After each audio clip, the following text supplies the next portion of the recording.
Another day, another life. So, may buntag pala sa atong lahat. Diri, magbisay lang ulit for today's video, mga day.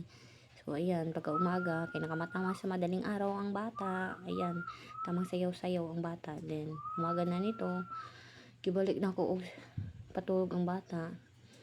Then, naghilamos na ko diri kay damo-tagmuta diri mga day. Then, nag-init kog tubig diri. Pagkatapos, naghugas ko og mga Play-Doh. Nagugas ko diri bandang mga plato. Naka timelapse lang ni kay para mabilisan ba pasok sa reels.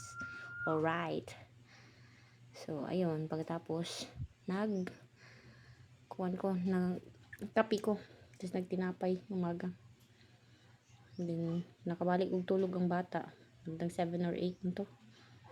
Then yun, nakatulog na nga ang batang batuta. Then tanghali na ata to eh. Or almusal. Hindi ko na video. Then, nagsampay ng mga damit sa rooftop. Nagsampay ako ng mga damit dito.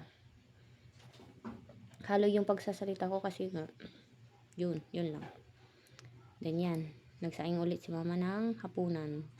Then pinahawak ko yung bata kasi punta ako ng palengke. Mga palengke tayo guys. Yun lang. Follow for more.